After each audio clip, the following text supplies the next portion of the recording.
Hey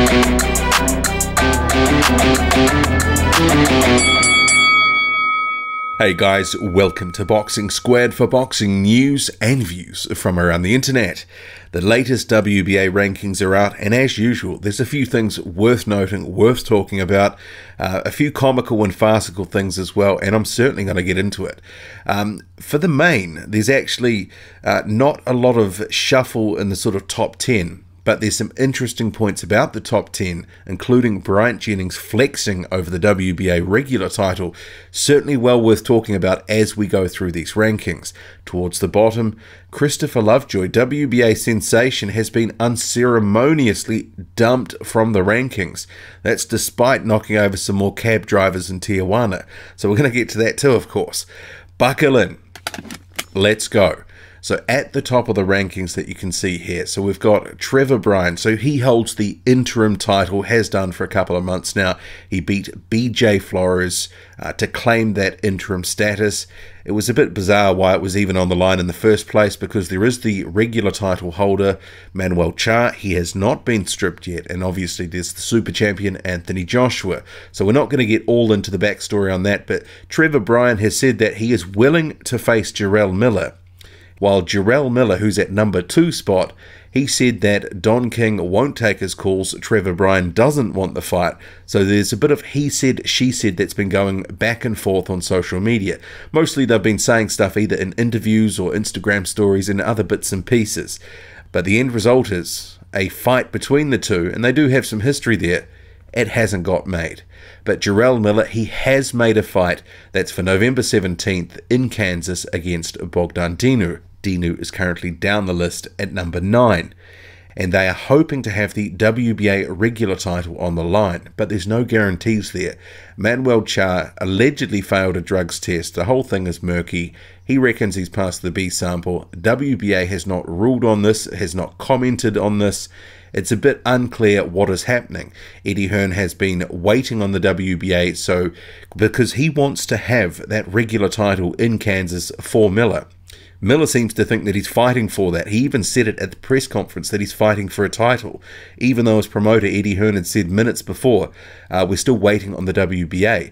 And they had expected to hear by now, but nothing has happened. So the whole thing gets even more complicated when you throw Bryant Jennings into the mix. And why is it more complicated? Well, Bryant Jennings is at number 7 in the rankings, 2 places ahead of Miller-Dinu. And why does that matter? Well, Bob Arum, Jennings' promoter, top-ranked promoter, he's unhappy at the suggestion that the WBA regular title could be on the line for the Dinu and Miller fight in Kansas, because that would be jumping over his fighter. And actually it's jumping over some other fighters here in the rankings as well, because you could make an argument some of these guys potentially could be fighting for the belt, but it really depends what happens with the November 17th fight. And Kendo, he's got a bit of a bad name here for, you know, the way it's been sort of painted in the media is that he turned down the fight with Miller. He didn't want the fight for $500,000. And it's being put down to drug testing. But his promoter, John Wirt, was on the record as saying, look, we just have to wait for this Manuel Charr situation to play out. Because what if Charr actually keeps his belt? Well, that means that Kendo is probably going to be in a rescheduled fight with Charr. That was the one that was cancelled after the alleged positive test. So Kendo has been copping a bit of flack. There hasn't been the sort of full context that's been put around that story. It's been sort of framed as he didn't want to do the fight just because of drug testing. And the whole piece about, you know, him waiting for the outcome of the Charr case, that's kind of been forgotten in the reportage. But in terms of Bob Arum, so he has been quoted in a story on Boxing Scene saying, we let the WBA know that Jennings is available, and they skipped over him. Noting that the WBA rules state it must go down its list of available contenders before sanctioning a championship match. We sent a letter to the WBA to let them know that, but if they don't strip Charr, then there's no issue. Miller can fight whoever he wants if it's not for a title. So you can kind of see that there's a bit of a fly in the ointment anyway if Manuel Charr is stripped. Say he is stripped, Bob Arum is going to kick up a stink and say, look, you should have been actually coming to us, offering us the fight. It's not just there for Jarrell Miller to just have against whoever he wants. After all, Eddie Hearn doesn't own that belt. But, you know, from the way that they have been talking, they think they can get that belt on the line. So this thing, you know, it hasn't been easy. It's been quite murky and messy. And as I said in recent videos, more water to flow under the bridge. But in terms of the third spot, Kendo, and a lot of people always say, why is Kendo, who hasn't fought in 4 years, still in the rankings? Why is he getting a title shot? Well, he does have a court order that allows him to get a title shot for a rematch that he was never granted by Ruslan Chagayev. So he won that court order some time ago. He's still waiting for his shot. So this whole thing with, you know, Manuel Charr, you know, despite that offer of $500,000 by Jarrell Miller, Kendo, he wants to fight for the title. He wants his title shot. And that money, I mean, who knows what he was getting in the original Charr rematch. It might have been more than $500,000.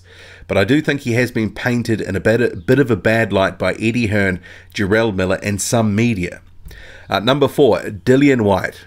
So he's currently number 1 in the WBO. He's number 1 in the WBC, number 4 here. And I would note he is not in the IBF rankings. And I heard Eddie Hearn say he was top 5 in the IBF. He was dropped months ago after refusing to fight Kubrat Pulev. He'll be at least out of those rankings for 6 months. Derek Chisora, he is at 5 here. So these two guys, they're fighting on December the 22nd. They're tied up. So I don't have any issue with these guys in their ranking. Otto Wallin at 6. He is possibly going to be fighting Ajit Kabayel. So they're 2 European champions. They've got 2 different European belts. They look like they will be squaring off. A purse bid will be called. And that would be quite a good fight, because I think a lot of people are looking to these guys going, you know, it's time to take that next step. And it's logical that they do fight each other. And Wallin has expressed a desire to face Kabayel. Bryant Jennings at number 7, obviously he is flexing, saying, look, if there's a WBA regular title to be had, I want to be in the conversation for that fight. Forget about Miller-Dinu.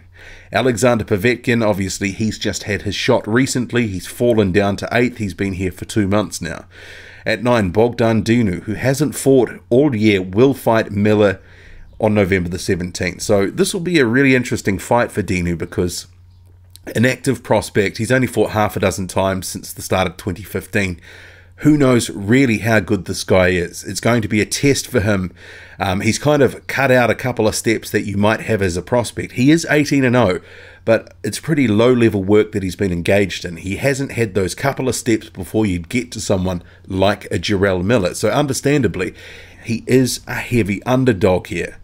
Joe Joyce, so he's at 10, remains at 10. He's got a fight coming up on December the 1st, and that will be against, well, it's meant to be against Joe Hanks, but it hasn't been officially announced yet.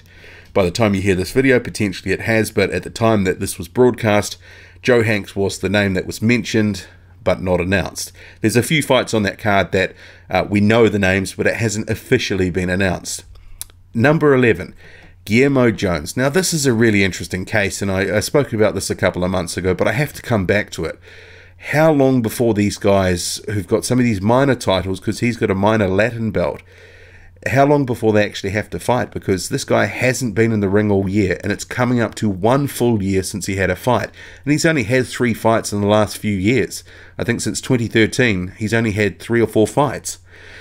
Filip Hrgović, so he's at number 12. 2nd month in a row, so he's entered the rankings after beating Amir Mansour. Very good win. He's got a fight coming up in December as well.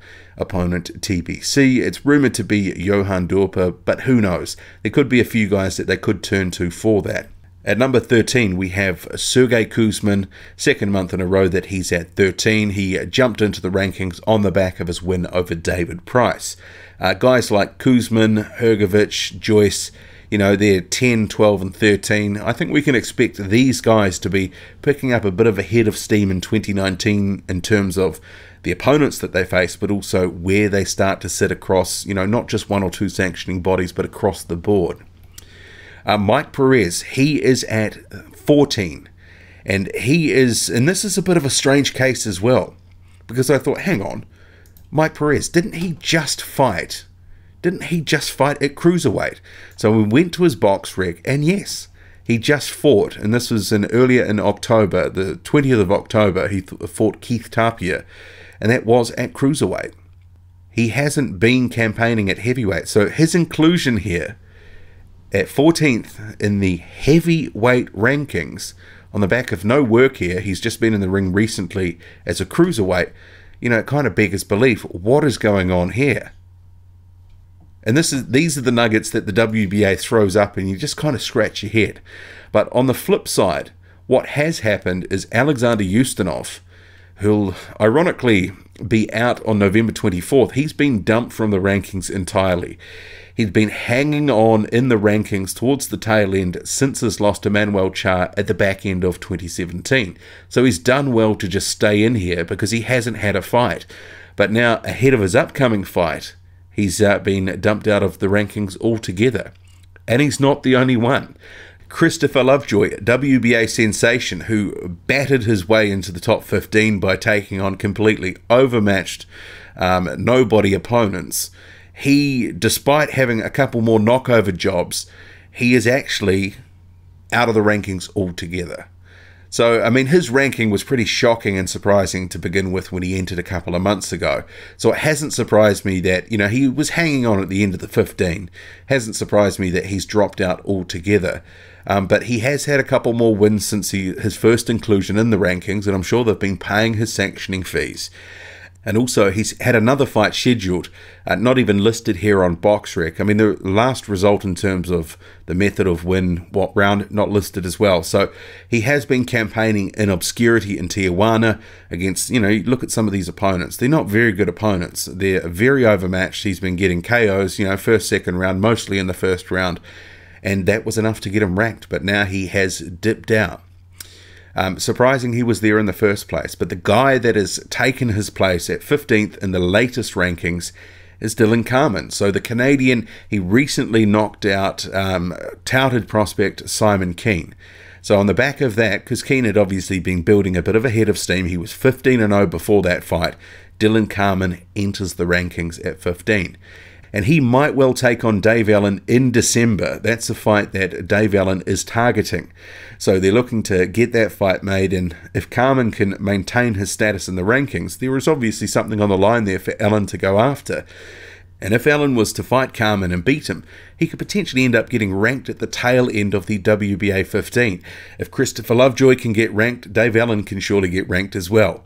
But Dylan Carmen, yeah, he deserves to get some credit for that win over Keane. It was a good stoppage win. What do you make of it all? What do you make of this whole situation with the WBA regular title? We have Bryant Jennings in Top Rank, Bob Arum flexing, saying, you ain't going to fight for that belt. We've got to have Bryant Jennings in any title fight. You can't just skip us for that belt. They're flexing. And then you've got some of these other guys who aren't even fighting, still ranked. Guillermo Jones hasn't fought all year, only a couple of times in recent years. You've got Mike Perez. He's not even campaigning at heavyweight at the moment. And Christopher Lovejoy dips out entirely. I'm sure the world will shed a tear there. Drop a comment loud and often. Hit like, hit subscribe, follow me on Twitter, boxing_squared. I'm out.